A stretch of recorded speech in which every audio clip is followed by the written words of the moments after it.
wanted to just pass on a little context.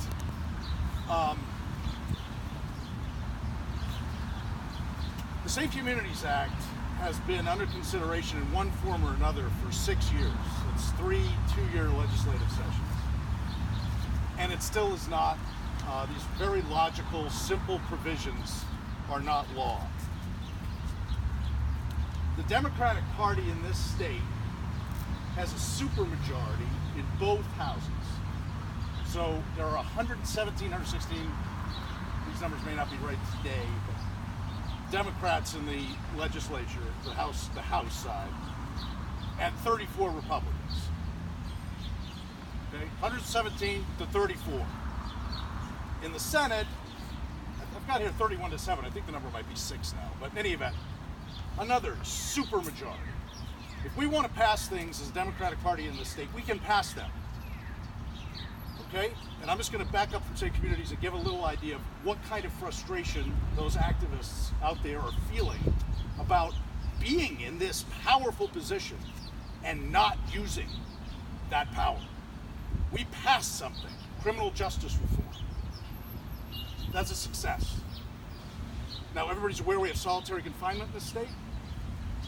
Is everybody aware that for an infraction in prison, for each infraction, people can get up to 10 years of solitary confinement? 10 years in Massachusetts. And we passed reforms as part of this bill.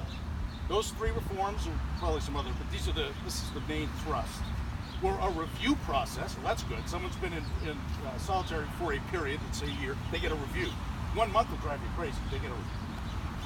No juveniles, well, that's a step forward for progress in this state, right? And no pregnant women. Way to go, Massachusetts. So the Safe Communities Act, and this is the kind of, half a loaf reform that we claim as a victory as progressives. So when the Safe Communities Act, which I think it used to be called the Trust Act, goes through 2 iterations and then does not pass this last cycle, largely because of the lack of leadership in the House. Senate, paradoxically, tends to be more progressive. There is a deep level of frustration associated with that, and appropriately so. Some courageous House reps voted against the state budget. They did so specifically to protest the lack of the Safe Communities Act. Those were heroic votes. If a representative, Denise, wants to know how to be a hero, it's to make those kinds of courageous votes. I applaud the opioids bill just passed. It passed unanimously. That is great. But a unanimous vote, in my mind, is not, it takes a lot of work and it's important and all that. There's not a whole lot of heroism in that. But standing up for something that affects people in this way is heroic. So what to do now? The next legislative session starts at the beginning of next year. Pass this act as the first act to make it clear that Massachusetts stands against the Trump administration. That's our request now to the legislators, and specifically to you, Denise. And I think that what I've just said is not a political speech. It's a political issue. We don't need speechifying. When I was a younger man, I used to come home and I'd say to Susan, I left work a little bit late, got caught in traffic, and I couldn't buy you flowers. But next Friday, right? That's not good enough, right? I did this, I tried to do that, I did the other thing, I did this, look at that shiny object. That's insufficient when there are kids being punished. So, anyway, I don't know if that's what you had in mind. Okay, you know what? I want to tell you, yes. Every opinion in this circle matters. If you were here last week, or if you were here on the first week, we had different ideas surface around this. In fact, in my sermon in church on Sunday, I did talk about my own discomfort when we had conflict among each other and how important it was to stay in the circle, right? And how important it is to keep our 5 minutes of discomfort in perspective with the continuing incarceration of children. I say all that to say it's okay for us to disagree. It's okay for us to have different perspectives. but let's keep it on the kids. That's why we're here, in particular, right? These children, we will not forget them. We will not lose interest in this topic. This isn't the only way to measure it, but we are going to keep doing something for so long as these children are being used in this way, this heinous, indefensible way that we will come to regret in later years when they judge us for what happened this year. So I'm going to ask us to punctuate talks like this, or John's, with no hate, no fear. Immigrants are welcome here. No hate, no fear. Immigrants are welcome here. No hate, no fear. Immigrants are welcome here. It's uncomfortable as it can be. I want to ask if there are others who may have something they want to express about why you're here tonight, or what has moved your heart about these children. Teddy. I'm prepared to stay a lot longer than just 4 weeks. Okay. This needs to be resolved, and we need other ideas of how to resolve it. Great. We'll go this way. We'll start here now. Let's move this way. How about that? Ted. I'm here because there's a lot more work to be done. I'm here because, just like all of you guys, we're not satisfied with what's going on now. We see children separated and want to know if there's anything we can do, and we want to do it. We came here in the rain. It stopped. But we were ready to brave the elements for this. The legislature has no problem coming back, reconvening into session to fix a bill about horse racing. Yet they won't come back and fix this problem. There is more work to be done, and it can be done now. And that's why we're here. People see our presence. People from the cars along by, people walking by. It's a very public part of town. This is important. We're all doing whatever we can, and we won't stop now. So I call on everybody to do the same. Do everything you can in any capacity you can, because every minute these children are separated from their families is just more damage being done to our future generations, and damage being done to our values. No hate, no fear. Immigrants are welcome here. No hate, no fear. Immigrants are welcome here. Great. Moving this way. Why are you here? What do you want to remember? Question. Yeah. Does anybody know of any organization that is out there actively helping to get the kids reunited with their parents, DNA samples or whatever? So, If you have a name of an organization, yeah. we could use it. RAICES. You can see me afterwards, and I'll tell you about it, and others also. Some of us have given money to RICES, others, yeah. It's a direct way, financially, to impact the very thing you're talking about. Also, the ACLU is doing a lot of work. They won lawsuits. They were also asked by a judge to come up with a plan. And oh, sorry, I was late. It's not old news. Okay, worth repeating.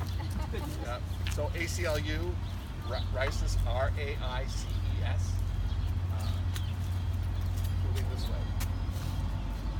I'm here because I know the direct result of parents and children being separated, and the trauma that the children go through and that the parents go through. So, and Charlie Baker right now is being touted as the best governor in the country. And I want people to know that he's not the best governor in the country, that what he's doing is inhumane to the children of immigrants. No hate, no fear. Immigrants are welcome here. No hate, no fear. Immigrants are welcome here. Moving this way. We don't have to democratize access.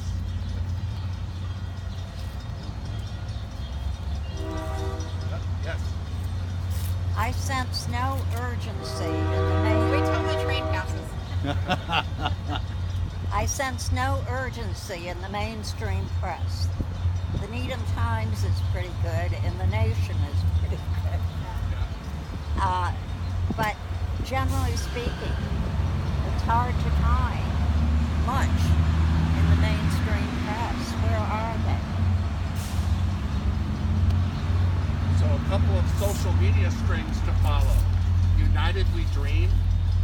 is a group based in Texas but has groups all around the country of students and dreamers who are protesting daily around the country.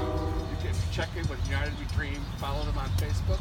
That's one place to see the urgency where young people are being arrested every day. So also follow ACLU on Twitter or on Facebook. And there's a whole bunch of groups right here in Massachusetts. Mira. Who else? And they Safe Communities Act. Yep. So that's a great point. Thank you. Others? Yes? Yeah, here, I'm sorry. So, I just recently received an email about hunger strikes that are being dedicated to getting families back together. And I'm sorry I don't have the link right here, but if anybody is interested in that, there are some strikes going on, thus far not in Boston. Right. So I signed on, but if anybody else is interested in getting that information, I can share it at the Progressive Needham meeting on Friday night. Yep. And also, if you can't make it and you just want to give me your text, check in with me before I leave, and I can just send you that info. Cool. And we'll post that info on the Progressive Needham Facebook page too. But that's great. Thank you. Others? Jim.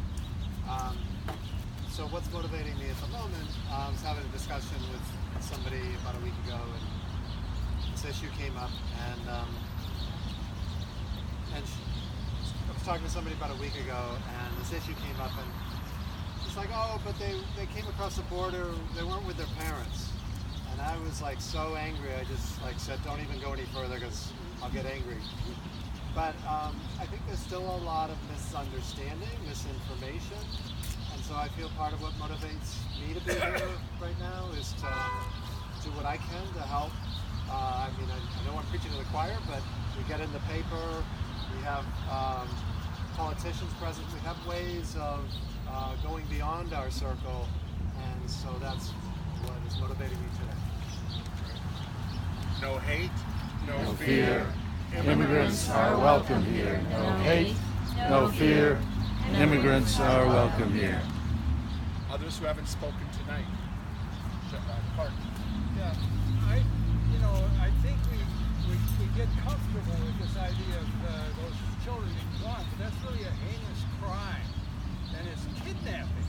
It's actually taking kids from their parents, and if that's not kidnapping, I don't know what kidnapping is, and that's a crime. If somebody came up among us and told somebody they had to give us their child, or we were going to do something to them, we would be criminals. And that's where I think we have to say and be willing to be open about it, that the government are criminals.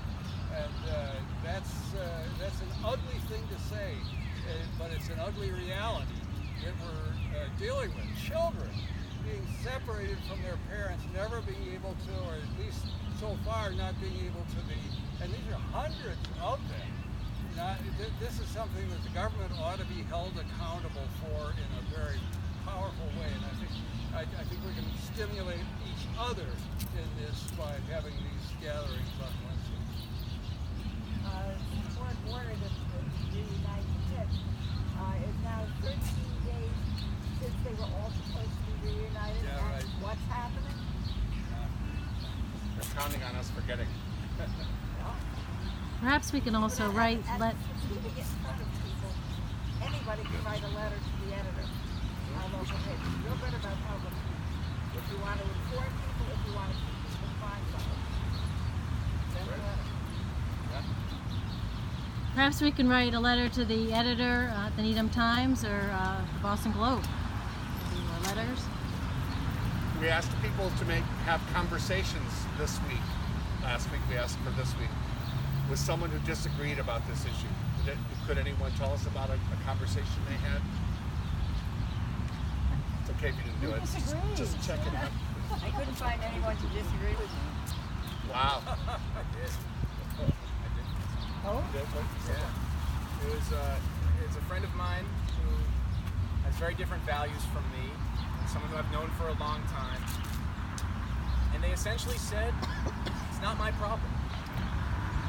They essentially said they're coming here, breaking the law, it's not our problem. And talk about a disconnect. This is everybody's problem. This is a humanity problem. This is a morality problem. This is standing up for the values that make our country what we are. When we say we're a nation of immigrants, it's not just rhetoric, it's the truth. Everybody came here at some point, or they had their land stolen from them. Or they were U.S. originals here in the Right. United States. Even the originals came here just 2,000 years back. But I guess to those who don't understand that it's not their problem, we have to show them that, A, it does involve them. It involves what they stand for, if they say they love this country. And it involves just having compassion for a human being.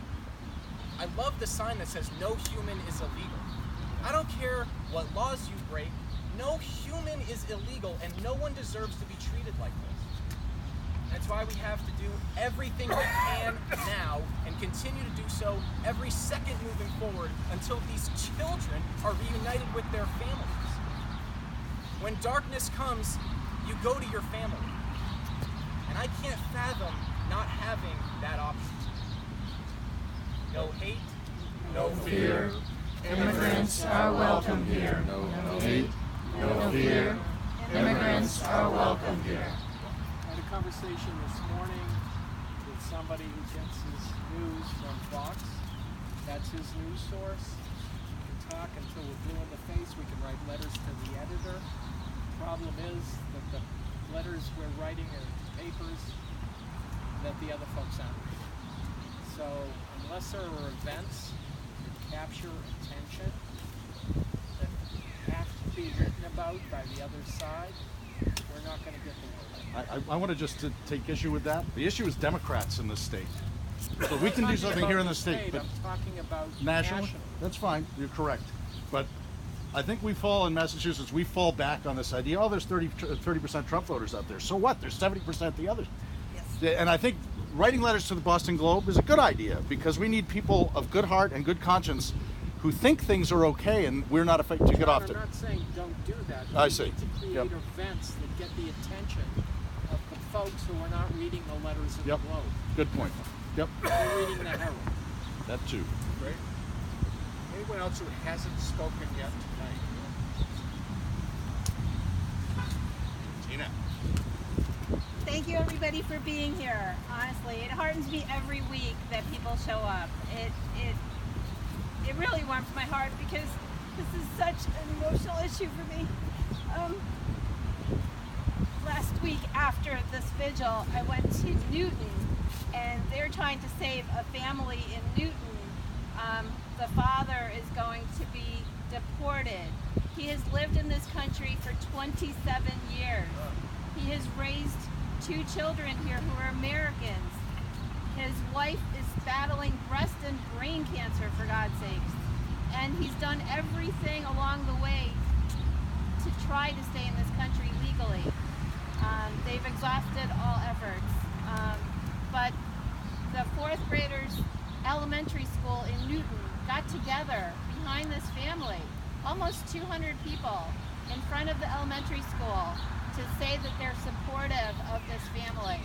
They're not sure what they can do. I have a letter that's been drafted to the current director of ICE, I think they're temporary, to try to say, please, can you do something for this family?